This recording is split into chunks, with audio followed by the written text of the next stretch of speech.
گالی گلوچ سے گریز کیجئے گا، بدتمیزی سے، غیر اخلاقی حرکات سے گریز کیجئے گا۔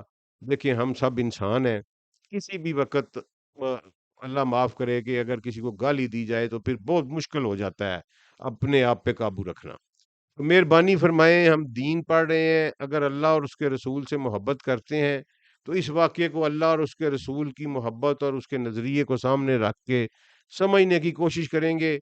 کچھ بات ہو سکتا ہے میں سمجھا پاؤں، کچھ نہ آپ کی سمجھ میں آئے یا میری سمجھ میں نہ آئی ہو، ہم اسے آپ مجھے اس سے بہتر ویو پوائنٹ دے دیں، لیکن خدا را بدتمیزی اور فتوے سے جو ہے نا جی گریز کیجئے گا۔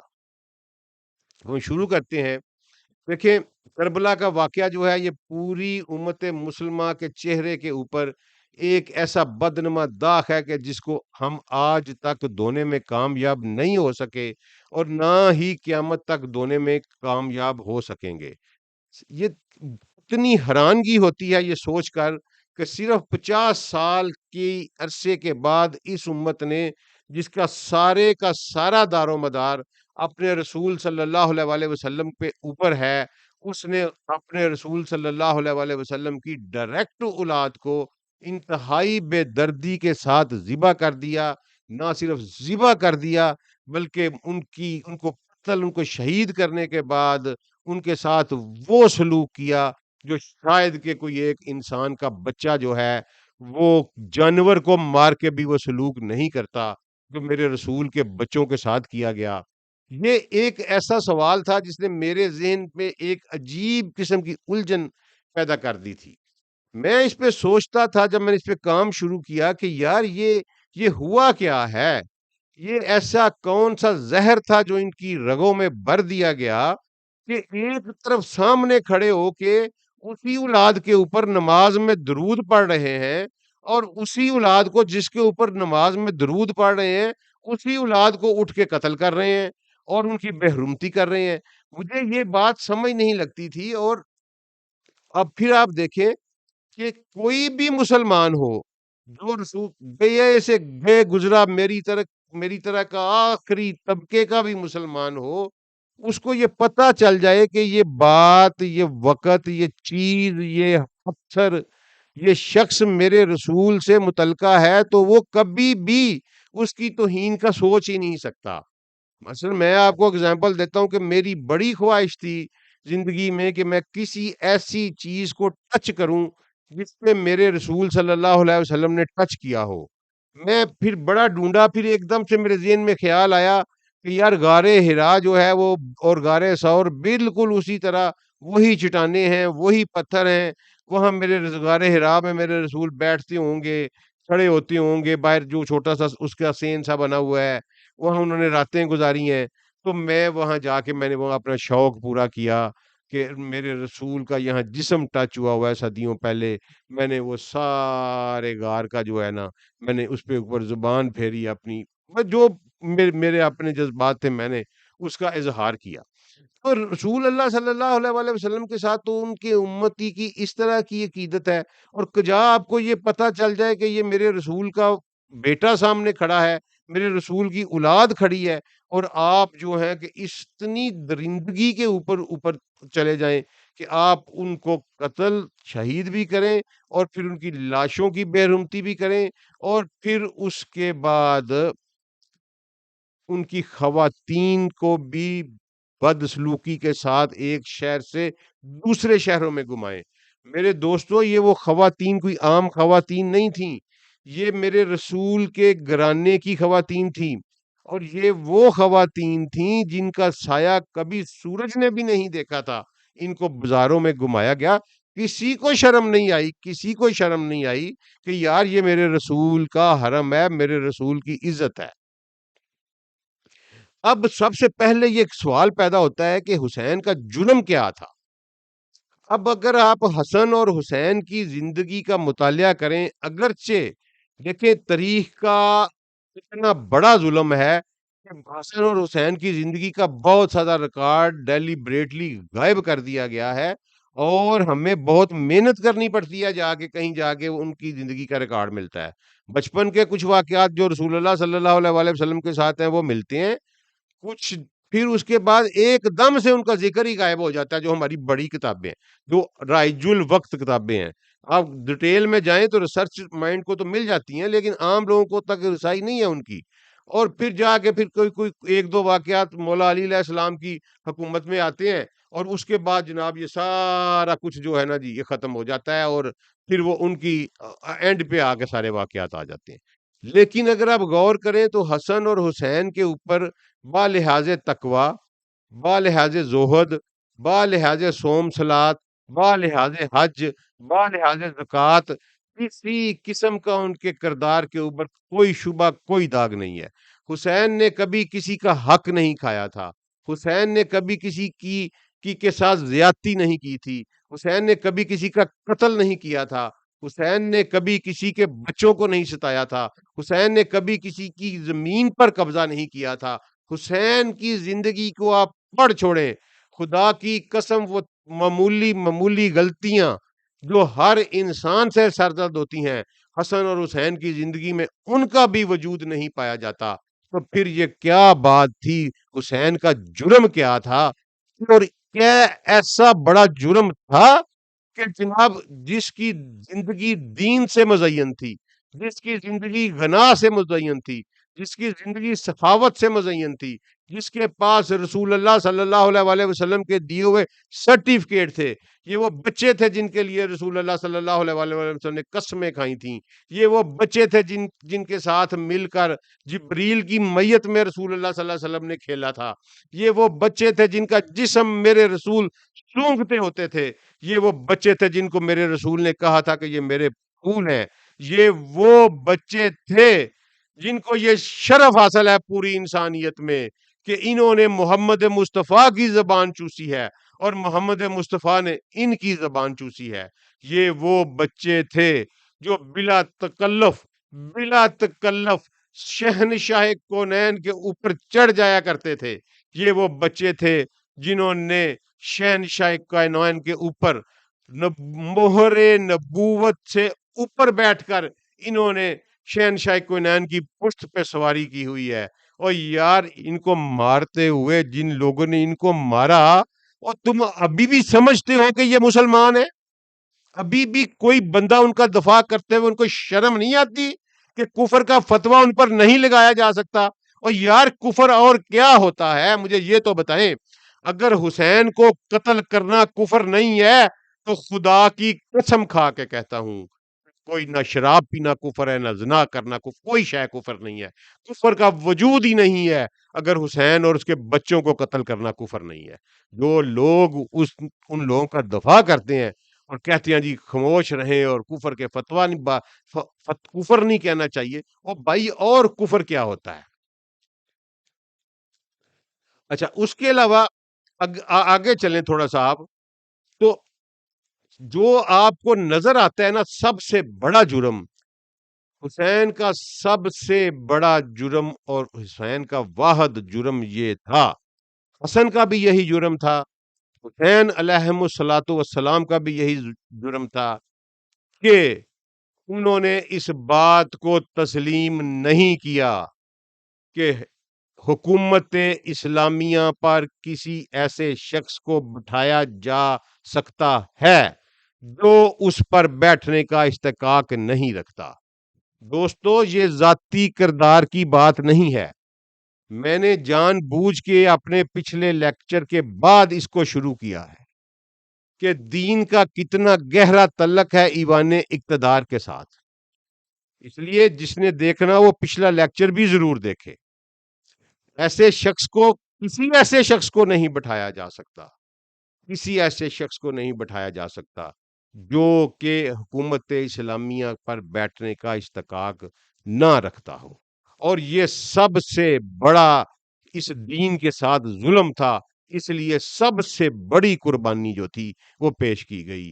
اس پہ رسول اللہ صلی اللہ علیہ وآلہ وسلم نے یہ مثال دے کے ثابت کیا کہ حکومت اسلامیہ کے اوپر کسی بغیر استحقاق کے بندے کو نہ بیٹھنے دینا، چاہے اس کے لیے اس کربلا کی قربانی کا یہ مطلب ہے کہ چاہے اس کے لیے تمہیں اپنے بچے بھی مروانے پڑیں، تو دریغ نہ کرنا۔ اور میں اس سے یہ سمجھا ہوں کہ چونکہ یہ سب سے بڑا ظلم ہے دین میں کہ حکومت اسلامیہ کے اوپر ایک غیر مستحق شخص کو بٹھایا جائے، اس لیے اس کے لیے سب سے بڑی قربانی چاہیے تھی، اور رسول نے سب سے بڑی قربانی اپنی اولاد کی پیش کی کہ کل کو کیا روزے قیامت میں کوئی یہ نہ کہے کہ محمد صلی اللہ علیہ وآلہ وسلم کے دین پر میرے بیٹے قربان ہو گئے ہیں۔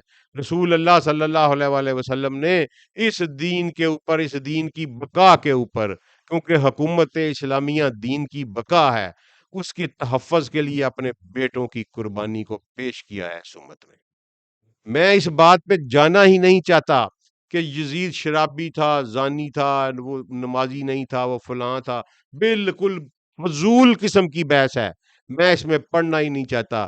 دوستو، یزید ولی اللہ بھی ہوتا، یزید نمازی بھی ہوتا، یزید سجدے کر کر کے اس کی پیشانی بھی گھس گئی ہوتی، یزید پیدل حج بھی کرتا ہوتا، یزید سارا 24 گھنٹے روزے بھی رکھتا ہوتا، یزید 24 گھنٹے قرآن کی تلاوت بھی کرتا ہوتا، تو پھر بھی یزید حکومت اسلامیہ کے اوپر بیٹھنے کا مستحق نہیں تھا۔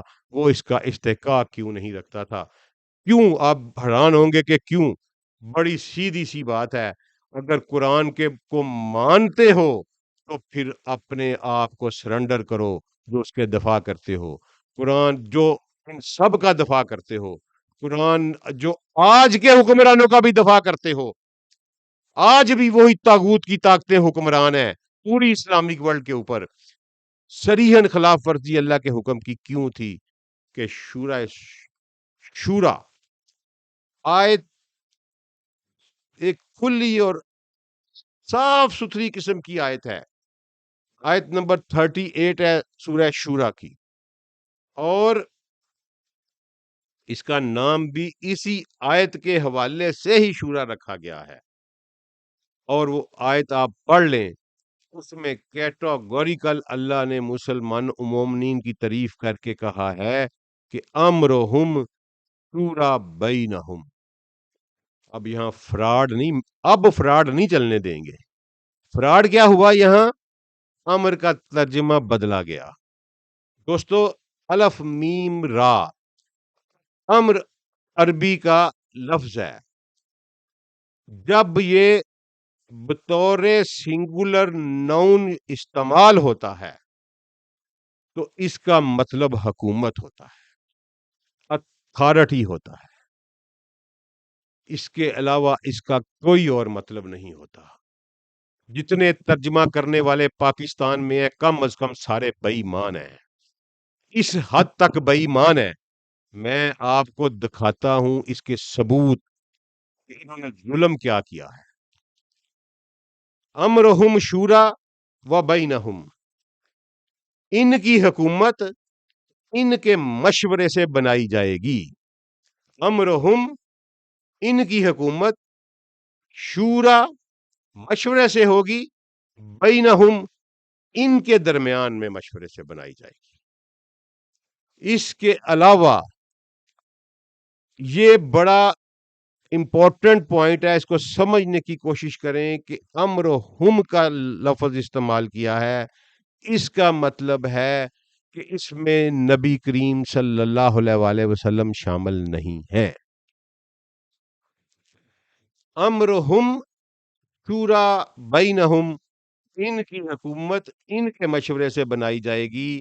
یہ رسول اللہ صلی اللہ علیہ وسلم کے ذریعے سے امت کو پیغام دیا جا رہا ہے، اور یہ واضح طور پر پیغام ہے۔ میں نے شروع میں عرض کی تھی کہ شیعہ سنی عصبیت سے بالا ہوئیے گا، اب وہ موڑ شروع ہو رہا ہے لیکچر میں۔ ان کی حکومت ان کے مشورے سے بنائی جائے گی۔ اگر اس میں رسول اللہ صلی اللہ علیہ وآلہ وسلم شامل ہوتے اور یہ رسول اللہ صلی اللہ علیہ وآلہ وسلم کی زندگی کی حکومت کے بارے میں آتا تو پھر ہوتا امرکم، کہ آپ کی حکومت ان کے مشورے سے بنائی جائے گی۔ امرہم شورا بینہم، یہ امرکم شورا بینہم ہوتا، یہاں امرکم نہیں آیا، امرہم آیا ہے۔ اس کا مطلب ہے کہ یہ آیت قرآن کو سمجھیں، یہ آیت واضح طور پر رسول اللہ صلی اللہ علیہ وآلہ وسلم کے بعد ان کے اس دنیا سے تشریف لے جانے کے بعد کے یہ ایک روڈ میپ دیا گیا ہے اللہ تعالیٰ کی طرف سے قرآن پاک میں. اگر سیدی رسول اللہ کی موجودگی میں تو ان کی حکومت بن ہی نہیں سکتی. کس کی ضرورت ہے کہ وہ حکومت بنائے سیدی رسول اللہ کی موجودگی میں؟ اس لیے یہ ان کی حکومت امرہم their THEIR their government will be formed by their consultancy by the consultancy among them. اصل یہ مطلب ان کی حکومت ان کے مشورے سے بنائی جائے گی. جہاں رسول اللہ صلی اللہ علیہ وسلم کو حکم دیا گیا وہ ہے سورہ آل عمران آیت نمبر 159 میں کہا گیا شاورہم من الامر شاورہم من الامر حکومت میں ان سے مشورہ کیا کریں. اب آپ کو بات سمجھ آ گئی کہ رسول اللہ صلی اللہ علیہ وآلہ وسلم کو یہ حکم دیا گیا کہ شاورہم من الامر حکومت میں ان سے مشورہ کیا کریں. اور سورہ شورا میں مسلمانوں کو روڈ میپ دیا گیا کہ امرہم شورا بینہم ان کی حکومت ان کے مشورے سے بنائی جائے گی. اب یزید جیسا مرضی بھی تھا یزید کے پاس یہ اختیار ہی نہیں تھا کیونکہ وہ ولی عہدی کے ذریعے سے آیا تھا. اسلام کے قوانین میں کسی شخص کو یہ اختیار حاصل نہیں ہے کہ وہ ولی عہد نامزد کرے. اسلام کے قانون میں حکومت کا تخت جو ہے وہ اللہ کی دی ہوئی امانت ہے. رسول اللہ صلی اللہ علیہ وآلہ وسلم کی سیکرڈ امانت ہے. دنیا کا جتنا بڑا مرضی ولی آ جائے ابو بکر عمر بھی آ جائیں ان کو بھی یہ حق حاصل نہیں ہے کہ وہ رسول اللہ کی دی ہوئی امانت کو اپنی وراثت بنا کے جائیں. نہ ہی انہوں نے بنایا ہے. یہ جو ظلم کیا ہے یہ ظلم جناب معاویہ کو صحابیت کے درجے سے اٹھا کر اللہ کے کٹہرے میں کھڑا کرتا ہے. یہ ایک نٹ شیل پہلا سمجھ لیں کہ یہ یزید کی حکومت پہ بحث کرتے پھرتے ہیں جی نمازی نہیں تھا, کوئی کہتا تھا, کوئی کہتا سنتے پڑھتا تھا, محمد بن حنفیہ نے یہ کو عجیب یار یہ جو مرضی ہو وہ اسلامی حکومت کے اوپر بیٹھنے کا استحقاق نہیں رکھتا. اب امر کی وضاحت میں نے آپ سے وعدہ کیا تھا کہ میں آپ کو عربی میں دکھاؤں گا, انہی کی کتابوں میں سے دکھاؤں گا, اور ان کو یہ پھر میری بات ماننی پڑے گی, ادروائز ان کے پاس کوئی چارہ کار نہیں ہوگا. چلیے بخاری کی ایک حدیث ہے 4108 4108. اچھا اس پہ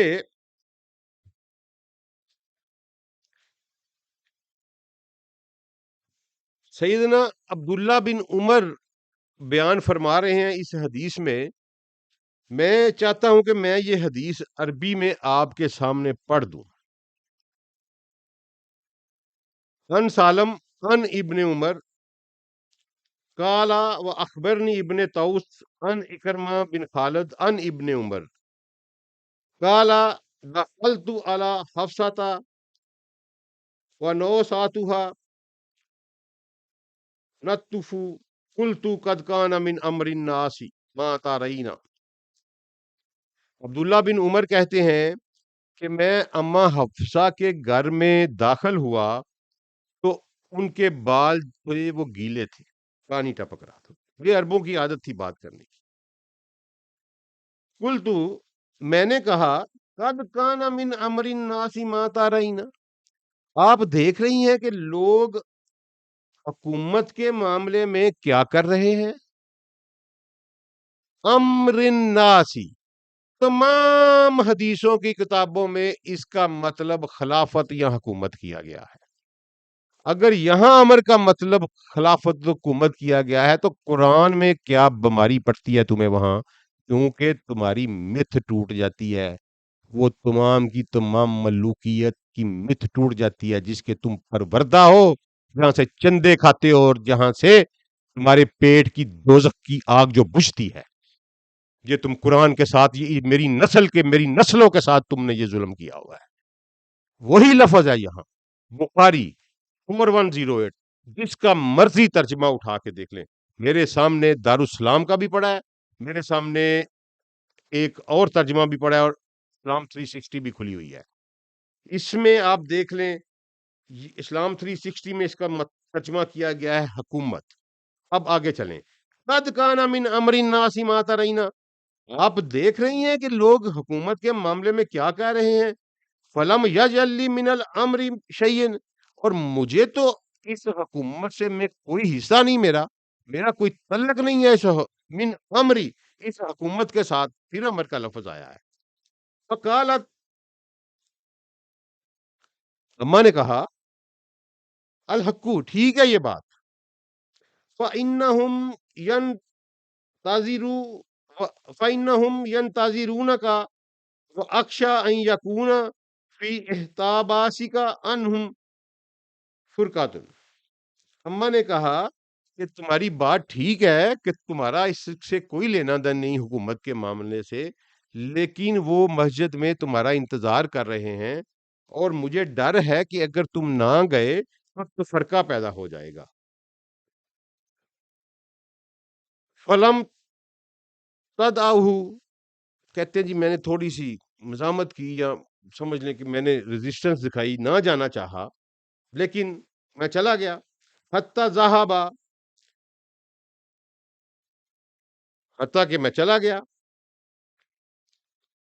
فلما تفرق الناس، اور جب لوگ تھوڑا سا پیچھے پیچھے ہٹے، چھٹ گئے لوگ. خطب معاویہ، معاویہ نے خطاب کیا. قالا، معاویہ نے کہا، من کان یرید ان یتکلم فی هذه الامر، کون ہے جو حکومت کے معاملے میں بات کرنا چاہتا ہے. سنتے جائیے گا، سنتے جائیے گا. کون ہے جو حکومت کے معاملے میں بات کرنا چاہتا ہے، پھر امر کا لفظ ہے.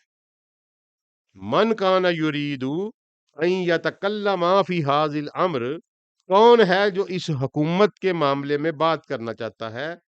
فَلْيُطْلِعَ لَنَا قَرْنَهُ، ہمارے سامنے اپنے سر کو اٹھائے، ہمارے سامنے اپنا سینگ اٹھائے. ہمارے سر مطلب ہے کہ ہمارے سامنے، لنا ہمارے سامنے اپنا سر اٹھائے. فَلْنَحْنُ أَحَقُّ بِهِ، ہم اس سے زیادہ حق رکھتے ہیں اس کا حکومت کا. وَمِنْ أَبِيهِ، اور اس کے باپ سے بھی زیادہ رکھتے ہیں. کون تھا عبداللہ بن عمر کا باپ؟ بتاتا ہوں کون تھا. وہ اپنا سر اٹھائے. ہم فَلْنَحْنُ، ہم احق، حق رکھتے ہیں، بھی اس حکومت پر، منہ، اس سے بھی جو بات کرنا چاہتا ہے، وَمِنْ أَبِيهِ، اور اس کے باپ سے بھی زیادہ اس حکومت کا حق رکھتے ہیں. قال حبیب بن مسلمہ، حبیب بن مسلمہ نے کہا، فَحَلَّا أَجْبَبْتَهُ، یار آپ نے اس کو عبداللہ بن عمر جواب کیوں نہیں دیا اس کو. قال عبداللہ بن عمر نے کہا، فَحَلَلْتُ جُبُوتِي وَحَمَمْتُ أَنْ أَقُولَ أَحَقُّ بِهَذَا الْأَمْرِ مِنْكَ، میرا دل تو چاہا کہ میں کھولوں اپنی چادر، اپنی بکل. عرب شرفا چادر لے کے رکھتے تھے جب بیٹھتے تھے، انہوں نے چادر لپیٹی ہوئی ہوگی. انہوں نے کہا میرا دل چاہا کہ میں کھولوں اپنی چادر اور بکل، اور اگریسو انداز میں اپنی باڈی لینگویج کو اگریسو بناتے ہوئے میں اس کو بتاؤں، ان اقولا احق بہذا الامر من کا، اس حکومت پر اس کا حق ہے، من قتل کا، جس نے تیرے ساتھ جنگ کی ہے، وہ ابا کا، اور تیرے باپ کے ساتھ جنگ کی ہے، علی الاسلام، اسلام کے اوپر.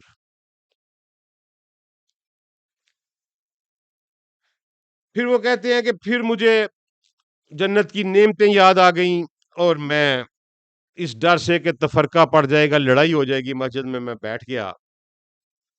کالا حبیب، حبیب نے کہا، او فزتا و او سمتا، کہ اس آپ نے اپنی جان بھی بچائی اور اپنی عزت بھی بچائی.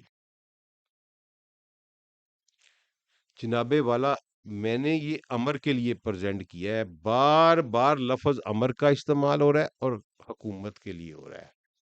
تشریح اس کی یہ ہے کہ یہ تحکیم کے دنوں کا واقعہ ہے. جناب معاویہ تشریف لائے مسجد نبوی شریف میں، خطاب شروع کیا. عبداللہ بن عمر نہیں تھے. اما حفصہ نے کہا کہ عبداللہ بن عمر چلے جاؤ، کیونکہ اس وقت میں آپ کو بیک گراؤنڈ بتا دوں کہ اس وقت عبداللہ بن عمر ایک اسٹرانگ کینڈیڈیٹ کے طور پر ابھر کے سامنے آ رہے تھے، اور پبلک میں یہ بات چل رہی تھی کہ مولا علی اور معاویہ دونوں کو سائڈ پہ کر دیا جائے اور عبداللہ بن عمر کو حکمران بنا دیا جائے. تو اسی پس منظر میں معاویہ نے عبداللہ بن عمر کو دیکھتے ہی کہا کہ کون ہے جو حکومت پہ کے معاملے میں بات کرنا چاہتا ہے، میرے سامنے اپنا سر اٹھائے. میں خود سے بھی اور اس کے باپ سے بھی زیادہ حکومت کا حق رکھتا ہوں. کہاں عمر ابن الخطاب اور کہاں معاویہ ابن سفیان. اگر آپ مسلمان ہیں، اگر آپ مومن ہیں، اگر آپ رسول اللہ صلی اللہ علیہ وآلہ وسلم پر ایمان رکھتے ہیں، اگر آپ کو یہ احساس ہے کہ آپ کے خیالات اور آپ کے اس سوچوں کا بھی حساب لیا جائے گا آپ سے، اپنے دل پہ ہاتھ رکھ کے سوچے کہ کیا معاویہ اور عمر ابن الخطاب کوئی میچ ہے؟ اور یہ کیا عمر ابن الخطاب کی گستاخی نہیں ہے؟ عمر ابن الخطاب سے محبت کرنے والوں، سوچو اس کے اوپر. ہم نے تو سوچا ہے، کیونکہ ہماری تو جان ہے عمر ابن الخطاب، سر کا تاج ہے. بیٹے کا نام رکھا ہے عمر ابن الخطاب کے نام کے اوپر. اس بیٹے کو لے کے گیا ہوں اور رسول اللہ صلی اللہ علیہ وسلم کے دربار پر، سیدی رسول اللہ کے سامنے کھڑے ہو کے، ان کے در کے دروازے کے اوپر کھڑے ہو کے مانگی دعا کہ یا رسول اللہ، میرا عمر آپ کی عمر جیسا تو نہیں ہو سکتا، لیکن 10% عطا کیجئے گا. دوسرا بیٹا علی ہے، اس کو بھی ایسے ہی لے کے گیا رسول اللہ صلی اللہ علیہ وسلم کے دروازے کے اوپر. یہی دعا کی، یا رسول اللہ، آپ کے علی جیسا تو سوچ بھی نہیں سکتے. صرف 10%، 10% علی کی شفاعت عطا کی. عمر اور علی ہماری جان ہے، ہمارے دل کا تاج ہے. ہم سے یہ برداشت نہیں ہوا، کسی مسلمان سے برداشت نہیں ہوگا کہ عمر کی توہین اس طرح کی جائے کہ اس کے بیٹے کو کہا جائے کہ میں تیرے باپ سے زیادہ حکومت کا حقدار ہوں. یار خدا کا خوف کرو، یار کچھ خدا کا خوف کرو. اور حالت یہ تھی کہ جناب عمر ابن الخطاب کے سامنے معاویہ کی ٹانگیں تھر تھر کانپتی ہوتی تھی. جب کبھی اس کو بلایا جاتا تھا تو 15 بندوں سے یہ پوچھتے تھے کہ کیا رولا ہے، مجھے کیوں بلایا گیا ہے. میں کہتا ہوں کاش یہ بات کبھی وہ کرتے عمر ابن الخطاب کے سامنے، یہی بات عبداللہ بن عمر کو کہتے کہ میں تیرے باپ سے زیادہ اس حکومت کا حقدار ہوں، تو میں دیکھتا کہ پھر سر کس کا سلامت رہتا ہے. آگے چلیے. یہ میں نے امر ان پہ ثابت کرنا ہے کہ امر کیا ہوتا ہے. ابھی قرآن کی آیت پہ کھڑا ہوں میں، امرہم شورا و بینہم، ان کی حکومت ان کے مشورے سے بنائی جائے گی. آگے چلیے.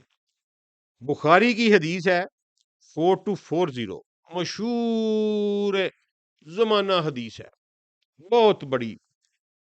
اور یہ آرگومنٹ ہے جناب سیدنا ابو بکر صدیق اور جناب سیدنا مولا علی علیہ الصلوۃ والسلام کے درمیان میں.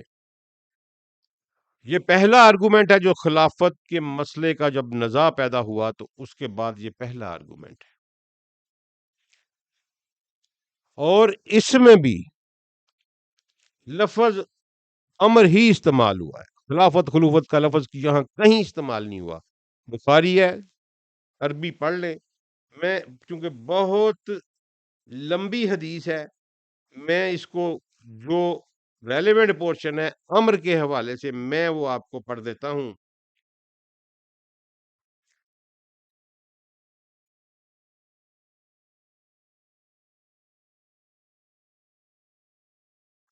یہ واقعہ کچھ اس طرح سے ہے کہ سیدنا ابو بکر صدیق جو تھے، یہ ان کو بلایا امیر المومنین تھے مولا علی علیہ السلام نے اپنے گھر میں، تو پہلی دفعہ خلافت خلیفہ منتخب ہونے کے 6 ماہ بعد، جو اس حدیث کے مطابق ہے۔ یہ پھر کبھی بات کریں گے، ابھی میں صرف امر کی بات کر رہا ہوں، امر کیا ہے۔ تو وہاں وہ گئے تو بیٹھے، اس حدیث کے مطابق مولا علی علیہ السلام نے کہا، فداخلہ علیہم ابو بکر، ابو بکر ان کے گھر داخل ہوئے، فتشاہد علی فقال ان قد عرفنا فصل کا وما عطاک اللہ، کہ ہم جانتے ہیں کہ اللہ نے آپ کو ابو بکر بڑی فضیلت دی ہوئی ہے،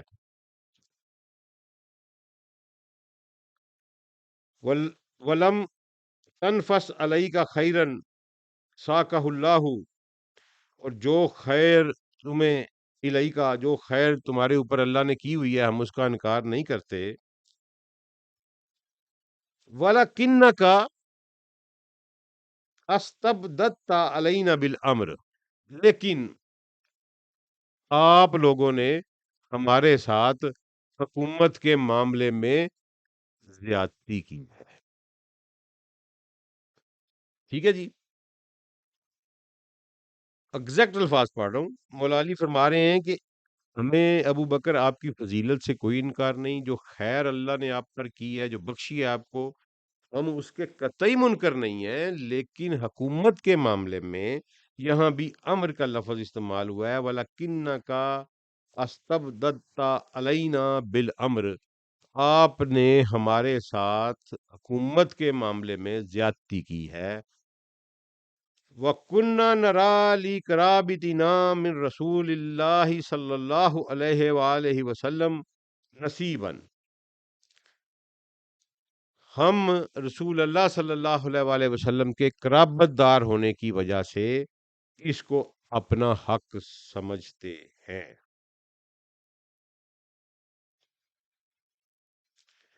اس کے بعد جو ہے جی وہ پھر آگے ابو بکر صدیق رضی اللہ تعالیٰ عنہ کا جواب ہے، ٹھیک ہے۔ پھر اس کے بعد یہ ہے کہ انہوں نے بیعت کر لی، مولا علی علیہ السلام نے مسجد میں جا کے صلح ہو گئی، ابو بکر بھی روئے، علی بھی روئے۔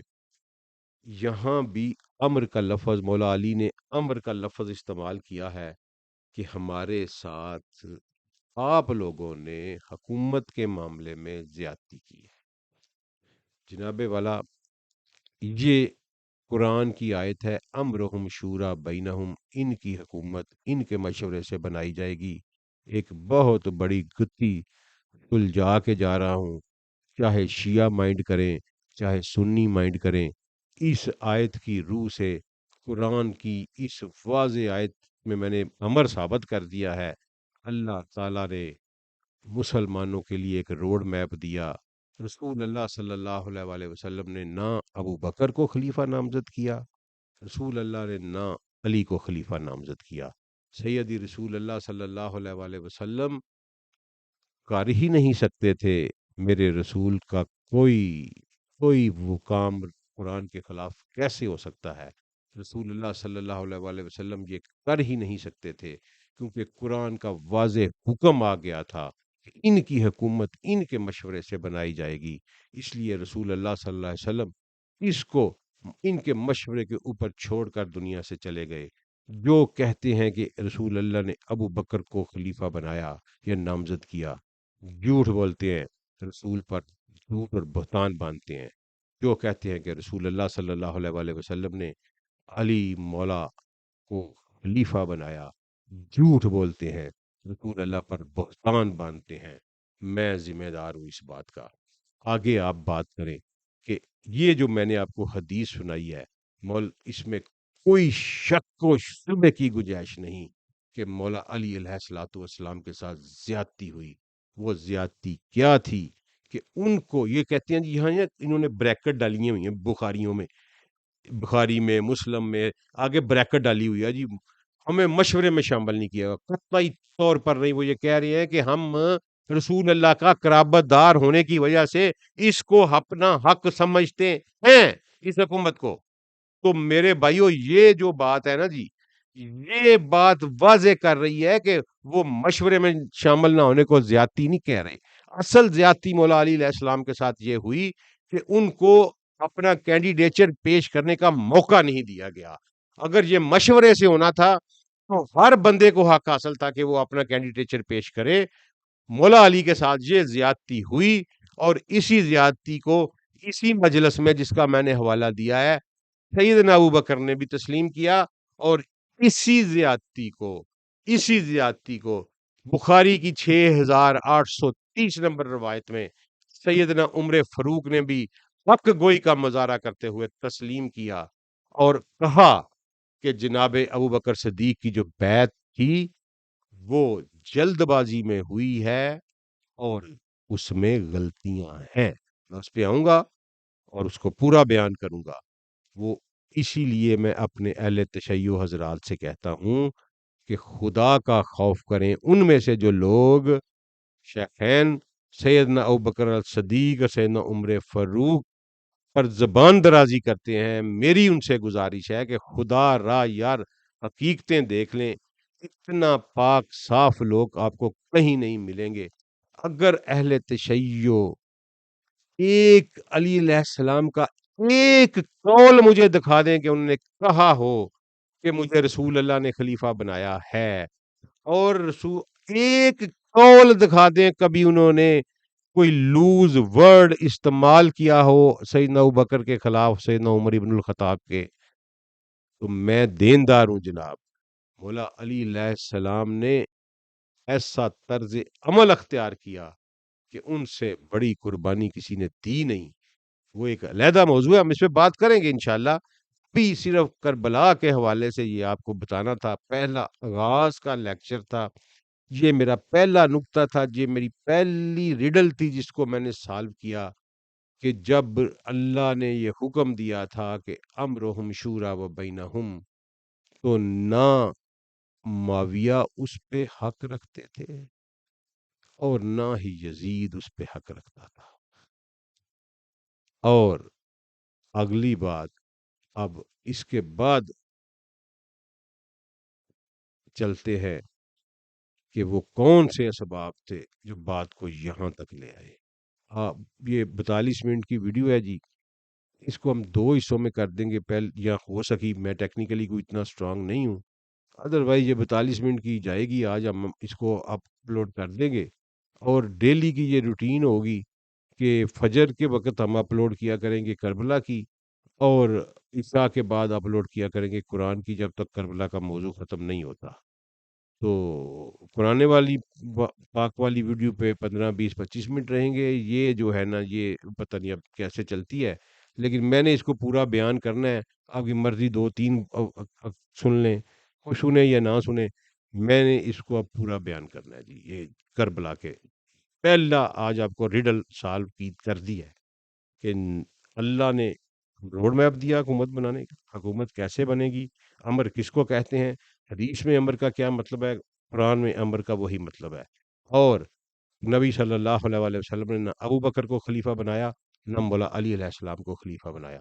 جو زیادتی ہوئی، جہاں سے اختلاف پیدا ہوا، وہ بے شک زیادتی ہوئی۔ وہ زیادتی یہ تھی کہ سیدنا علی المرتضیٰ مولا علی علیہ السلام کو اپنا کینڈیڈیچر، اپنی امیدوار ان کی شپ جو ہے وہ پریزنٹ کرنے کا موقع نہیں دیا گیا، ان کی غیر موجودگی میں فیصلہ کر لیا گیا۔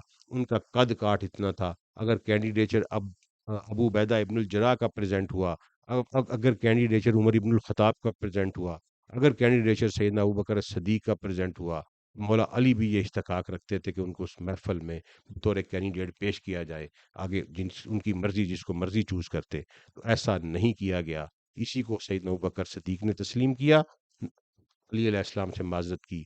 اسی کو 6830 میں آپ بخاری پڑھ کے دیکھ لیجئے گا، 6830 میں